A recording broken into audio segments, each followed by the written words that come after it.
Boom. Download. Wodiots yadala.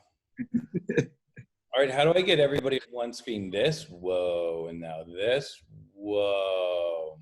All right. You look awesome, by the way. I like the chains. Yeah, this is just, no, you look great. I was going to rock that look that you have right now. I was going to do that look. That's a good look. It's very pro. The problem with, you can't overdress in a quarantine because everybody knows you have no pants on. You know what I mean? More importantly, I do actually have pants on, but that's absolutely correct. Everyone knows I'm fucking around. Okay. Nobody thinks you're like wearing a suit in your kitchen in a quarantine, for sure. For sure. But that's a good look. That has a good thing. I think next time we add the headband with the round thing. Get my wife's stethoscope shit I need. Here's what we're going to do. So, for like 2 weeks, actually 10 days, we thought she had the virus. The way it works is that the healthcare systems are overwhelmed. So they don't test people right away. So they assume you have the virus for the first 6 days. And then when they have the rations for the testing, they give you the test and you don't find out for another 2 days.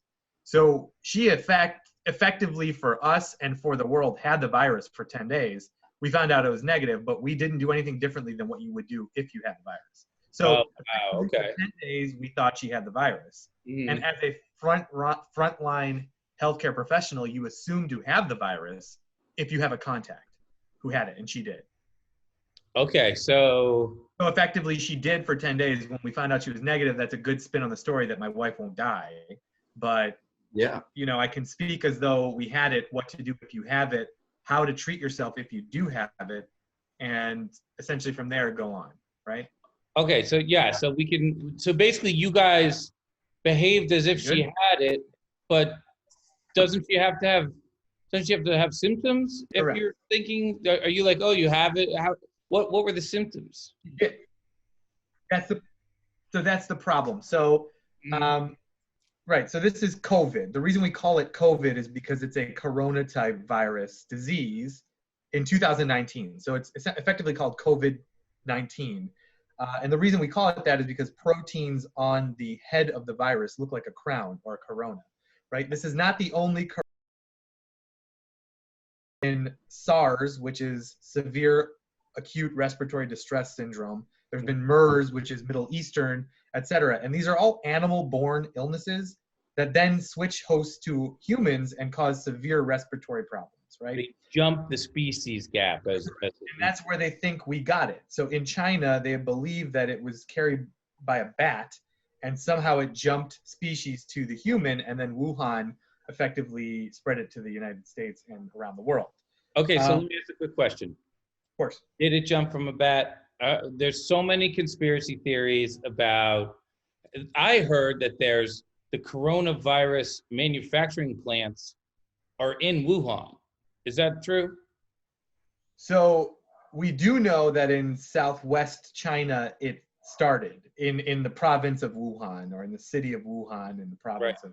That's where the 28 days later quarantine occurred. Correct. And they effectively, they have isolated that a similar virus exists in a bat. So we assume somehow, we don't know how, if someone ate a bat, if a bat infected someone by biting them, we don't know how, but we're assuming right now that it's coming from a bat species. So we can basically say to all the people there, and literally every Uber driver I've talked to are all fairly convinced that the bat thing is just a tall tale, and there's some kind of nefarious pharmaceutical building that's manufacturing COVID-19, and they lost control of it, and one of their people walked out infected and they didn't realize it. That you're saying, no way, somebody ate that soup, that's that. Yeah, correct. Or, a better way to put it is, if you have COVID-19, you're effectively Batman because you've eaten or been bit by a bat. Take it for whatever you'd like. Right. Except in this case, you don't fight crime. You could die. I mean, look, if you are Batman, you got to save up and purchase the light before you can really do anything. That's correct. That's correct. I mean, the police department should probably buy you that light if you're Batman. That's correct. Right. Well, you would think, but if there was a Commissioner Hard to get Gordon. that. What came first, Batman or the light? I don't know. That is weird. It would be weird if they were just shining their light up with. Somebody was like, oh, maybe I should become Batman. Well, apparently in Wuhan, they ate some bat soup. They are now, the virus jumped species. Now, let me ask you real quick, Vic, before we get too deep into this. Why do you know this stuff? You want to tell people who are watching a little bit about your history and why you are, a medical personnel person who, what's your training? What's your criteria? Sure. So background is I am a board certified radiologist. I trained in Chicago, Illinois at Rush University. I did my fellowships at University of Chicago. I ran a small hospital here in Chicago for 2 years. I was the head of a teleradiology company and still am the head of a teleradiology company. I've been in the medical world for the last 10 years. I'm also, which is a passion project, I'm an executive producer on Touchdowns All Day. I am a big fan of the Disco Biscuits and everything that John has put out. But more importantly, the reason I'm so sort of versed in the coronavirus is because, number one, my wife is a physician and frontline fighter of COVID-19. And number two, there was a brief period in time where we thought she might have been exposed and had the symptomology of COVID-19. So I took it upon myself to sort of understand what COVID-19 really is. And more importantly, what to do if you or a loved one have it, because I think it's important for public health and public safety that we're all sort of informed, because misinformation can be as dangerous as having the virus itself. So yes, let's just pause, everyone watching.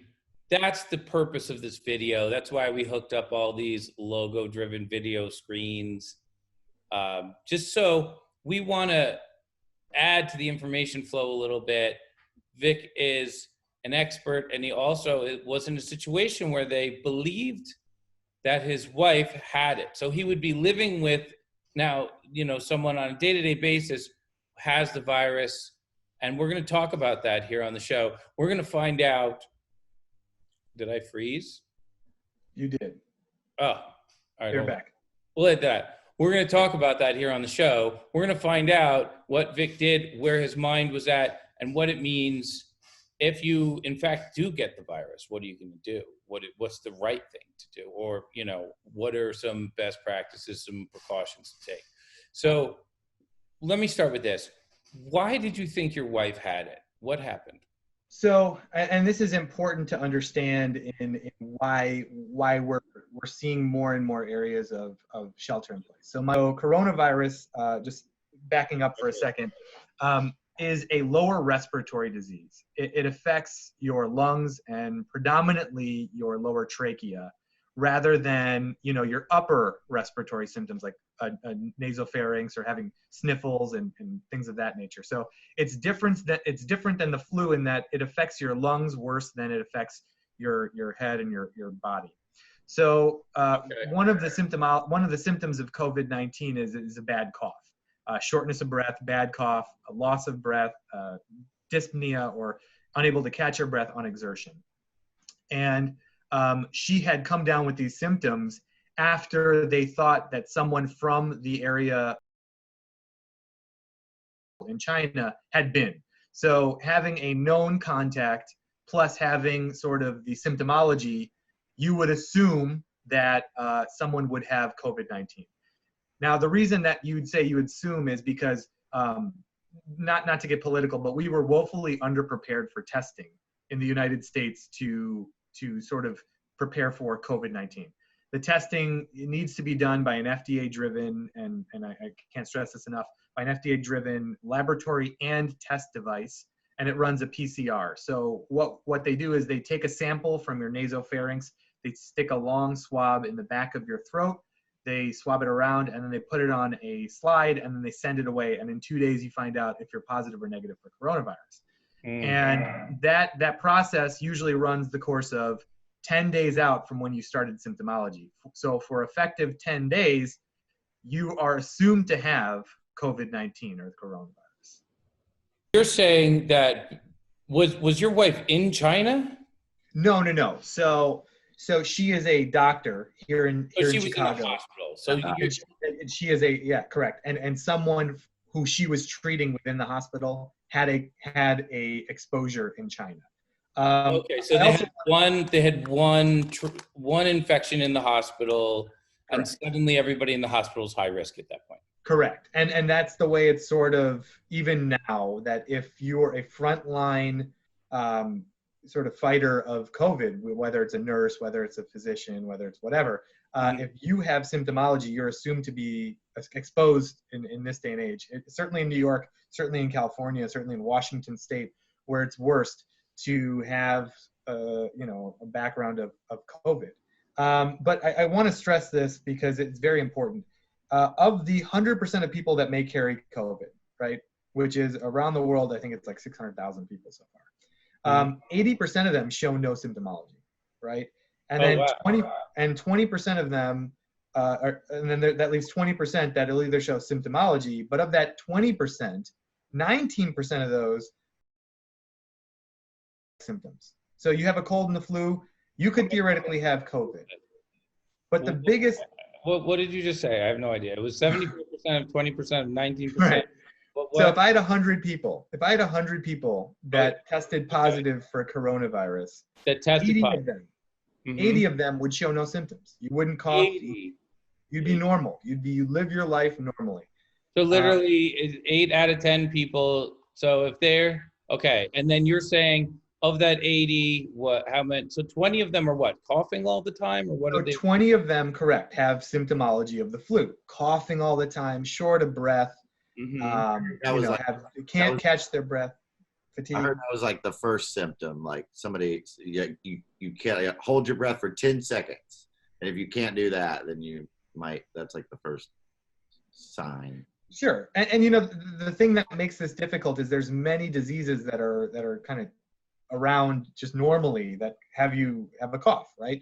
There's the rhinovirus, there's the flu, there's tons of stuff, right? So again, of those 20% of people, if you think you have a cough and you're worried, you need to quarantine yourself, because what we're worried about is one person out of that 100 has an immunocompromised state, is older than 65, has comorbid diseases, diabetes, etc. And when that happens, we're essentially saying that they don't have the same ability to fight off the disease that you do.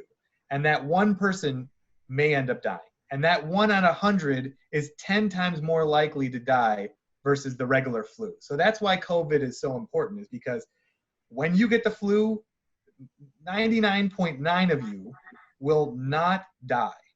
But when you get the flu with COVID, one of you may pass away. And that's what's so scary about COVID. And is there truth to this? People under 60 getting the virus, finding out it's a little bit more intense than they thought it was going to be, and also at risk of dying. They're at risk, but less likely to die. But again, we're not worried about death all the time. That makes it a pandemic, which it is. The problem is it can become so severe of a disease that you need to be on a respirator or a breathing machine. And when that happens, we're overwhelming the hospitals, which we can't have.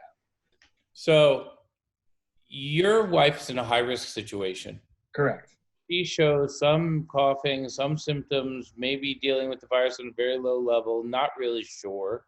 Right. And she's, head of neurology at a hospital? So you figure she would be able to get a test like that, right? Like that, correct. So how does the testing work? If you think you have it, from average Joe all the way up to head of neurology, what's so we, have trained here in Chicago, built our careers here around Chicago, have a lot of friends here in Chicago that are very powerful in many different ways for different hospitals. And we even at that point had to call in all of our favors to get the testing. So we know that there is this was again 2 weeks ago, and I want to compliment America on its call to action and testing, which is now more readily available. But 2 weeks ago, there were rationing tests, and only one hospital in all of Chicago had the test. It was called Rush. And we were lucky enough to have trained there. Our friends are heads of services there. So again, we had to call in all favors to get that. And again, that's more about preparedness than it is about what this virus is. So we called in all of our favors. My wife, this is day 6. And at the time, again, we didn't know what was going to happen with it. We know a lot more today than we did yesterday, and then a lot more yesterday than we did the day before. We were under the assumption that we were at 15% of the people who have this disease die, right? So, and that's crazy, right? That's crazy. It's an insane number. That's 15 out of 100 people are dying, and that's not. And thankfully, the more and more we're getting testing and more data we're getting back, it's more like 1, and it may go down under 1% of people who have the virus die. So the difference is that if you think you have it today, there's first thing you need to do is think about the public health and safety concerns. Please wear a mask to keep respiratory droplets away from other people who may be immunocompromised or maybe older. But okay, also, so let me dig into that. Sure. So I was at the airport the other day, and I was wearing a mask, and I was accosted by a grouchy old couple who told me that my mask was a waste of time and I looked like an idiot. Is that true? Are they right? I mean, obviously I looked like an idiot. They're right about that. But are they right that the mask was doing me no good at all? So, right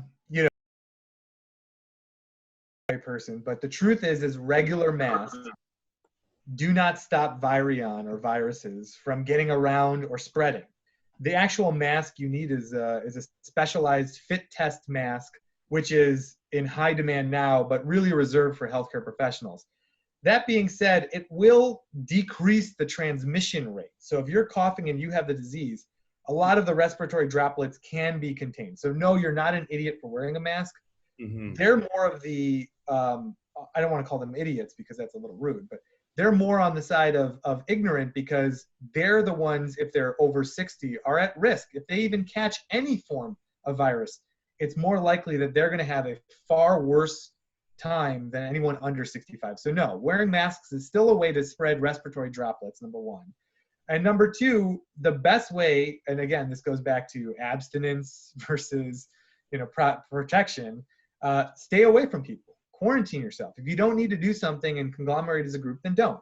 And, we can bend the curve of spreading that way. Okay, so agreed. I should have told them, you guys are at risk. Would you like my mask or something like that? So how did you end up testing your wife? What was the test you did?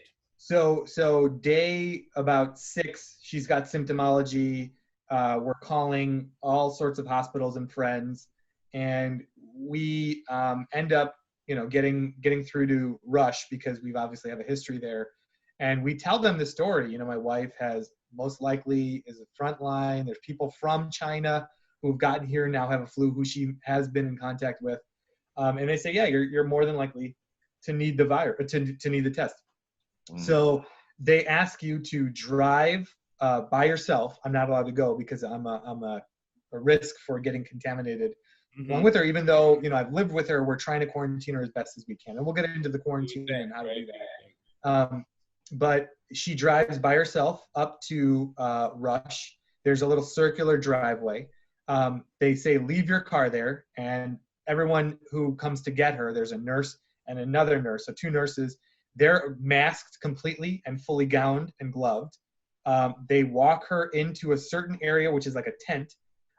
They take a long sort of swab, stick it as far back into her nose as they can, swab around, put her on a PCR, and then walk her directly back to her car, and in the car and she goes. So it's essentially a drive-through test. And weirdly enough, that sounds overkill, but it's the best way to, number 1, make sure no one in the hospital has that contact, because the people in the hospital are at high risk. They may have cancer, they may have, just had surgery, et cetera. But number 2, it also keeps the healthcare personnel more likely to stay away from getting the disease. Right. She's not walking past the front desk staff or the security. Or sneezing on, the potato chips there either. So. Yeah. Right. Right. And those potato chips are readily available other places. They are. And, all kinds. Barbecue, sour cream. That's kind of like, how are you supposed to get tested? So I mean, today is a little different of a story. This was 2 weeks ago, and we've done a great job as healthcare professionals and as America to make the test more readily available. If you are demonstrating signs and symptoms of COVID-19, contact your primary care office first, please. Don't overwhelm the emergency rooms. Your primary care is the best way for them to triage you at this point, to tell you sort of what they think it is and how bad or how severe it is. And if they're telling you, what does triage you mean? No one ever explained that to me. So triaging in the healthcare world means really prioritizing and getting you away from taking the time and efforts of people that should be focused on things that are much worse. So it's a good way to prioritize what you have, get you before you see and use goods that are necessary for other people that may be in a worse way. Okay.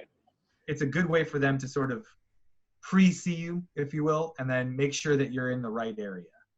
Okay, so let's get back to your wife. She's in the car. She's driving home. She just had a huge swab inserted into her nasal cavity, removed. I guess there's a lot of brain cells on there or something that they get. Correct. Yeah, they went up into her brain and swabbed around her brain. They swab her brain, and then she drives home, and then she shows back up at the house. What do? Do you have a tent in the garage that she lives in for the next week? What do you do with her at that point?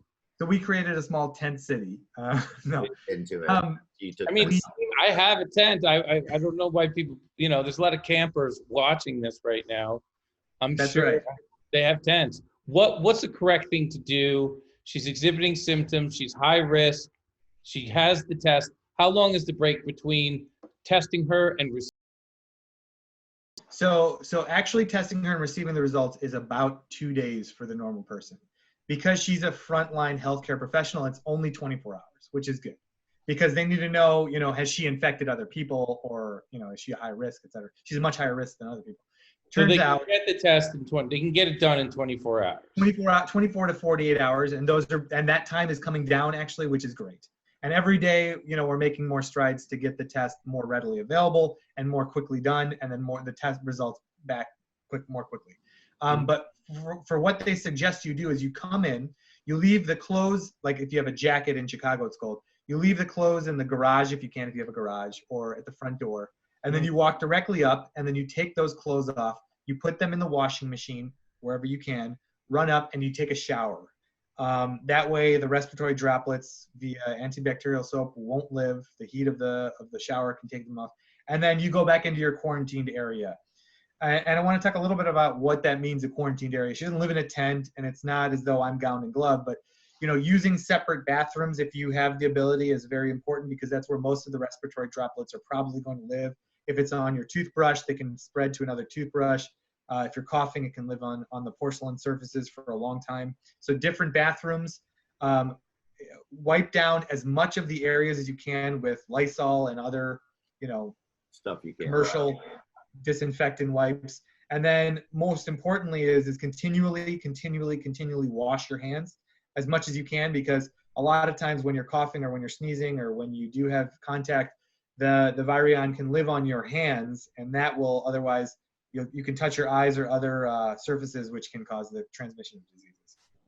Okay, so you use, is that it? Separate bathrooms? Do you sleep in the same bed still? Do you different bedrooms? If you are within the ability to, you should be sleeping in separate bedrooms. Again, coughing, respiratory droplets, if you're in the same bed, there's a good chance this transmission of disease will happen, whether it's on your pillow or the other one. And dinner time, do you eat dinner separate places as well? So you basically just separate the house or something? As best as you can. Mm-hmm. And remember, I want to go back to this. People of younger age are not at risk of death, if you will. So, and I don't want to use that term lightly because it's a very serious disease, but more than likely, it's the elderly and it's the immunocompromised. So the reason for quarantine is we don't want her to infect me and then me to go out and infect others, right? Yeah. So we do our best to help the public. So by the 10th day, when we found out she actually did not have the disease, and spoiler alert, she's happy and healthy, and we're lucky enough that it came back as negative. But Wait, how'd you get to 10? Wait, you went from 24 to 48 hours to 10. right. What's that process? So again, she showed symptomology on Monday of a week. Through the week, she was told to stop seeing patients, and by the following, coughing, you're short of breath, it's difficult for you to catch your breath. We think because of the, we have rationed tests, please come in and get tested. So by Tuesday, she got tested. And from Monday, when she first exhibited symptoms, through Thursday, when we found out she was negative, we assumed she had it. And we assumed that she was passing on the germs to me, or the virus to me and my children and my dog. And I was effectively trying to quarantine myself. So because I'm also a physician, I don't want to go out and see patients. So the problem is dog too, exactly. They can't get it, right? They can, and they can also spread the disease, which is dangerous. Now, we haven't seen it. We haven't seen it where it affects dogs, but people often can. Fido can give me, I can go over and, so if I go to a friend's house and I'm just like dropping something off and I want to do as little as contact possible and the dog runs up to me, I should like get away, Fido type of thing. Like, I didn't realize this was possible. So we also have to be within reason. I mean, this is eventually. I don't know if anybody knows that. Yeah, nobody Well, knows that. I'm just pretty sure, they're like, yeah. Well, the problem is to what end? We're not going to be quarantined forever, right? We can't. I'm going to be flying by April or May, I hope. And, the virus, even if it has one host, can spread. So we've got to have, the whole reason for this sort of shelter-in-place lockdown is so that we don't overwhelm hospitals. And I think eventually, this is going to be a 2 to 3 year process where coronavirus is going to be spreading across the country, just slowly but surely making its way, similar to how the flu does each year. And we don't know if it's seasonal. We don't know if it's, if it can live in different hosts, if it mutates to different viruses. There's so much we don't know yet. It's only, essentially been around since December or November of 2019.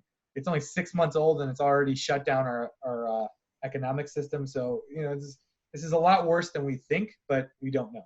Okay, so let me ask a question, speaking of that. So you're showing symptoms, you get the test comes back positive. What's going to happen to you next? How long of a process do you have? What do you have to look forward to with the symptoms getting worse, or what happens next? Great question, because this is a very important one. So what we've learned from all of the patients who've had coronavirus is that for the first week it starts with, as Krunk said, shortness of breath, where you're unable to hold your breath as long as you want. And then eventually it leads to a cough by day 4 or 5. And then you're coughing pretty badly. It's a wet cough. And then by day 6 or 7, you get a little better. And that's called the lucid interval, which can be very dangerous because you think you've beaten the disease. And then on day 8 through 9 or day 9 through 10, you all of a sudden understand that you're even more short of breath than you originally were. And we've seen a huge spike in patients coming back in the second week that now need respiratory ventilation. Literally, they put a tube down breathing for them. So it's a waxing and waning disease, which can also have a lucid interval where you think you're getting better, so you don't think you have it, and then literally can't breathe for yourself.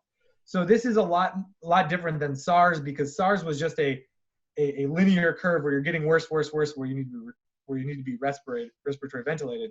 In this case, you go up, you go down, you think you're better, and then all of a sudden you're in deep trouble.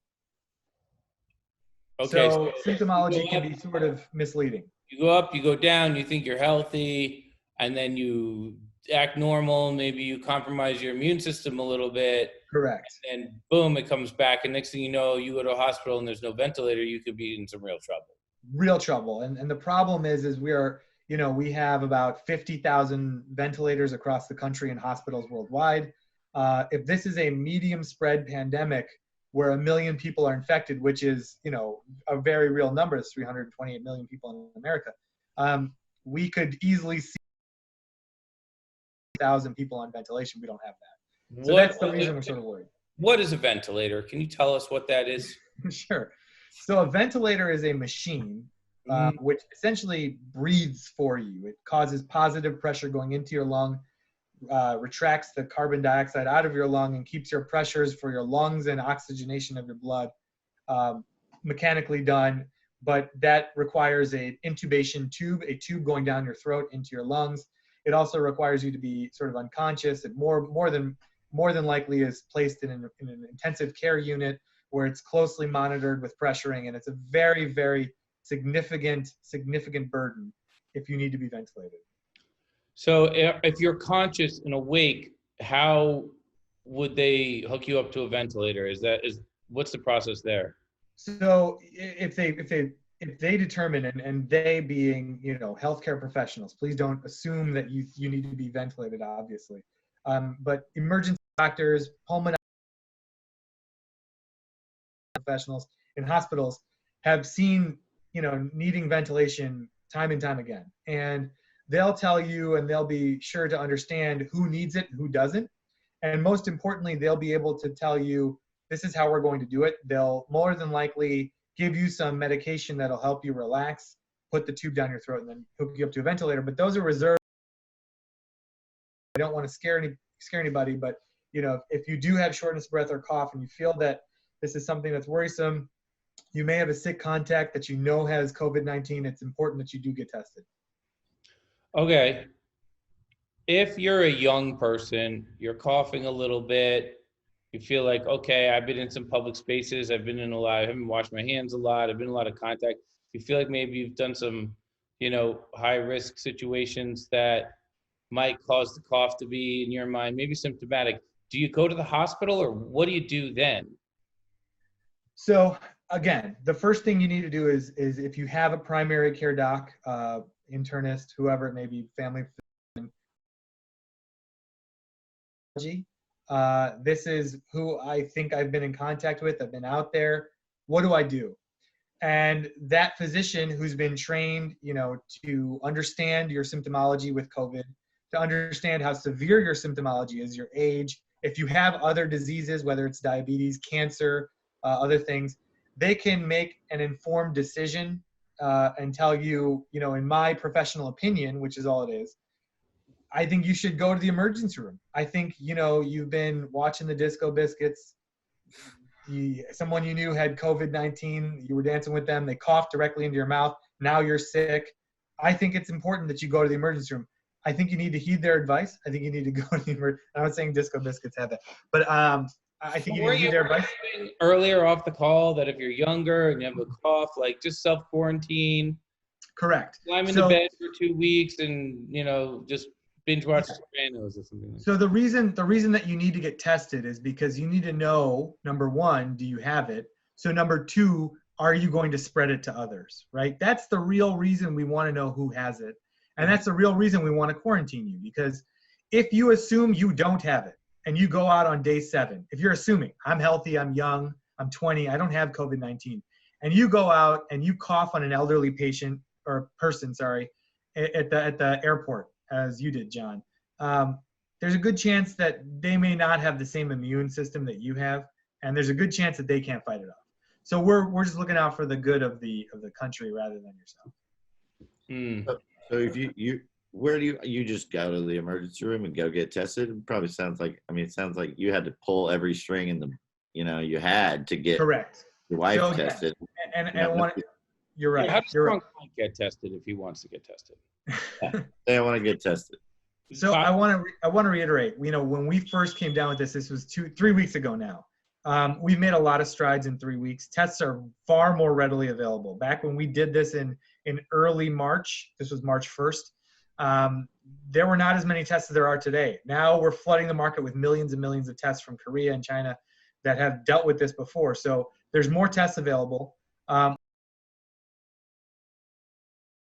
Please do talk to your healthcare professional, because you may have symptomology that's not like COVID, but you think you do. And one thing we got to sort of curtail is the emotional contagion, which is what it's called, where the anxiety of having COVID-19 is going to overwhelm our healthcare professionals worse than the actual disease itself, right? So anxiety, depression, and all the resources of those healthcare professionals to take care of people with COVID-19, rather than people who think they do. So again, going back to Mike, I've been coughing, I'm short of breath, I'm young, I've been quarantined for about 5 days. I've called my healthcare professional or urgent care, and I've said, look, things are not getting better, I'm very worried.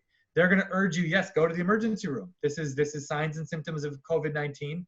We need to know, number one, if you have it, can we quarantine you and don't go out for 2 weeks? Because remember, you have to go to a job eventually, right? And everyone on your job may not be of a certain age to fight this off. So if you're going to stay home for 2 weeks, I don't know many jobs that are going to say you have self-quarantined yourself and we're going to let you off for 2 weeks. You need to go to the emergency room to get that test to prove that you have to stay home from work. Less people. So what are we waiting? What is the future of humanity in a post-COVID-19 infection world? Is there a vaccine? Does this happen every 6 months? Is it going to go away like SARS did? Or is it going to be like the flu where it's all the time? Or is it going to be some kind of other thing that we haven't seen yet? So yeah, I couldn't answer that. And anyone who says they can't. But here's what I'll tell you is that we've seen this 7 or 8 times before. SARS, MERS, Ebola, H1N1, swine flu, bird flu. It happens. And the problem is that while I want to hope that this becomes better and it's just going to go away like the other ones did, you can't run public policy on hope. So my guess is that in 2 weeks from now, when shelter in place is put throughout the country, we're going to see how this curve of spreading the disease is. So we'll know the numbers of death, we'll know the numbers of infection versus who has it.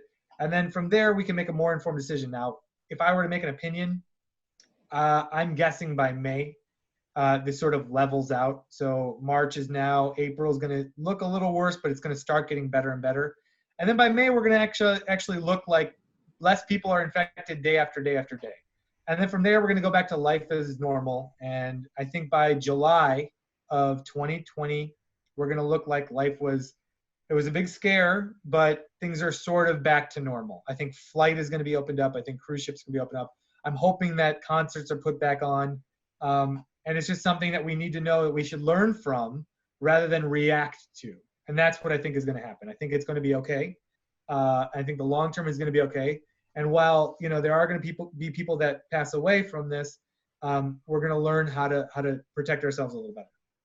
So what are your thoughts on Camp Bisco Music Festival, Scranton, Pennsylvania, mid-July, camping festival, 25,000 people? Is that going to happen? Water park? Is that just the kind of festival that in this environment we need more time for? Or should we buy our airplane tickets now while they're cheap? Should we not be promoting a festival in the middle of COVID? So again, if you reference my earlier take, it's 3 years that this is going to be going on. I think July to put on a festival, while it's probably fair, I would think August is a better time. And I would think September is even better than August. But do I think feasibly and theoretically? So you don't think there's anything to this stuff that I've been hearing, which is in the summertime it's hot, viruses don't survive in the heat, coronavirus isn't in the equator, it's not down there. So as it gets hotter this summer, we're gonna have the virus is gonna be kind of eradicated by that. Could come back in the fall, but won't be around in the summer. We only know what all the other viruses we talked about today have actually followed that same pattern. So theoretically, you are correct. July could be, there's far less cases. This was a seasonal virus. Winter, our immune system is naturally low. And are you asking me would I love to see Camp Bisco on July 12th or whenever it is this year? Mm-hmm. Yes, 100% yes. And I think there is a chance. At this point, I'd place it at 50-50 that the virus is seeing less people each day. We've got an appropriate response to that. And if you wanted to make that jump, you could in July. Do I think that people are still going to be gun shy? Yeah, 100%. So do I think that the population of people of concert goers are going to go down? I do, but I think that's going to return to normal. I'm hoping, and I'm very hopeful that even by April or May, we see that the cases each day are going down. And if that were the case, then I would be all behind the July, this was a seasonal thing. It's gotten better, and let's go. Yeah. I mean, it sounds like, nobody knows anything, right? But it's too early. It's too early. And for anyone to say they know anything, I'm in Illinois, in Chicago, and we've been ordered by executive order of the governor to stay in our houses. I mean, we're effectively locked down with martial law. Yeah, with the National Guard patrolling the streets. LA, This is. Are you guys are too, right? Gavin Newsom, I believe. Yeah. Near shelter at home. Yeah. Yeah. So, I mean, when we look at it, it's is it overblown? I guess, but the spread of disease, if we can curtail it, is good. So Okay. you're just supposed to just, hang out for a couple months and just figure it out, huh? Well, I mean, I think we're taking it 2 weeks at a time. I think 2 weeks for now is more than enough. Anyone sheltered for more than 2 weeks, I mean, you're going to end up destroying the economy, your jobs. We can't have appropriate lives. It doesn't work that way. So I think in 2 weeks we'll know a lot more. Hey, Barbara, you're going to have to riff just cut this down to 20 minutes. And then Barbara, I think you need to just rant for like an hour or 20 minutes. Well, let me ask another question. So is it possible that if we over quarantine, we won't develop herd immunity, and then we have a situation where it will come back, and it could come back and be just as bad, if not worse, than this original outbreak? That is a very valid point. And that is what Britain actually just passed recently, is they're going with the herd mentality. Allow us to spread the disease, create an create an immune response to the disease, have antibodies similar to what your vaccine is, create a vaccine, and we're done, right? The problem is that if you do that, the number of sick will go up too high in America versus, for instance, Britain, and we will overwhelm our hospital. So I think they're trying to do that, but in a contained amount. So every 2 weeks, we're going to let it out, and then quarantine again, and every 2 weeks, and maybe that will go on for maybe a month. And then after that month, then enough people have spread it where we have a good vaccine virus, a good response to it. Wow.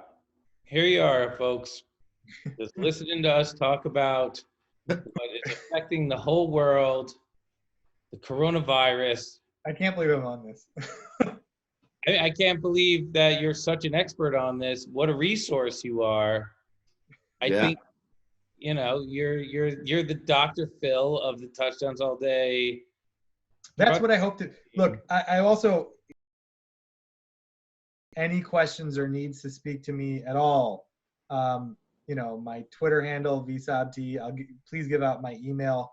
I'm happy. Look, the Touchdowns All Day community is a family to me. I really believe that. And, I'm obviously very intimately involved. The Disco Biscuits community, very intimately involved, very happy to be part of that. And more importantly, I'm happy to spread whatever I can, or any sort of advice you have or any questions you have. Feel free to reach out to me at any time. I'm available, as Crunk and, Barbara know. I'm just here to help. We're all in this together, and we're going to make it through this together. So it's the only way to do it. All right, folks, you heard it here from Vik, executive producer of the Touchdowns All Day podcast, and actually teleradiologist and That's doctor, right. and they've been through this a little bit. So if you get a chance to watch this in full, please do watch the segment, and let us know how you feel. Send us an email, the podcast at touchdownsallday.com, or hashtag Touchdowns All Day on Twitter or Instagram, and we'll shoot back to you. Talk to us. Let us know how you feel. Thank you, Vik, for coming on. Thank you, Crunk Mike, for putting this together. And we're going to wrap this, right? We're going to put this on the YouTube page and maybe make a podcast out of this too, because it's very informative. Thank you, guys. All right, boys. Awesome. Great day, guys. See ya. See ya. Little baby. No, you awake?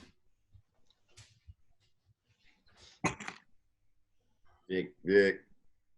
I think we should probably keep this around like 10 minutes so it's not boring, and then have Barbara riff for like 30 minutes to keep it funny. You know what I mean? Because people are gonna be freaking out, which I don't want to have. I'm trying to calm everyone down. Yeah, Barbara, are you gonna shred on this? Dude, shred hard, and then also have him like just totally just like do his rant for like 30 minutes on COVID. Yeah. I think it's important now more than ever.